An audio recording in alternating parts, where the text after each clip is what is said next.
গাছপালা তো আমার কাছে দারুণ লাগে, যা বলার বাহিরে, সেটা সবাই জানেন, আমার ভিডিওগুলো দেখে বুঝেও যান। তো প্রায় 3 বছর যাবত আমার কাছে সাকুলেন্ট, সেখান থেকে প্রতি বছর চেষ্টা করি সাকুলেন্টের পাতা থেকে কিছু চারা করার।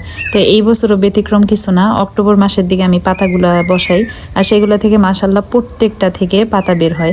আর সেই পাতাগুলো থেকে শিকড় আসার পর আমার এগুলা কিন্তু এখন রোপণ করার মানে সময় চলে আসছে। আর এই ভিডিওগুলো অনেক আগের, এই যে আমি যেগুলো দেখাইতেছি এখন কিন্তু তারা অনেক বড় হয়েছে, যেগুলোকে কিন্তু এখনো শিকড় আসে নাই, কিন্তু আমি যখন রোপণ করছি তখন কিন্তু শিকড় চলে আসছে। আর এই সময়টাতে দেখেন পাতাগুলা কিন্তু শুকায় গেছে আর চারাগুলা রয়ে গেছে। এখন যদি আমি এগুলাকে এখানে না বসাই, আমার চারাগুলো হয়তো আমি টিকাতে পারবো না।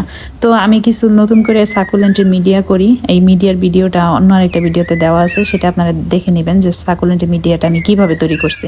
আর তারপরে একটা একটা করে সবগুলা চারা আমি এইভাবে বসাই দিলাম। এখানে মানে অন্যান্য গাছের মতো এগুলাকে রোপণ করতে হয় না, জাস্ট রেখে দিলেই হয়। আর এইগুলা থেকে এখনো চারা বের হয় নাই, জাস্ট শিকড় আসছে।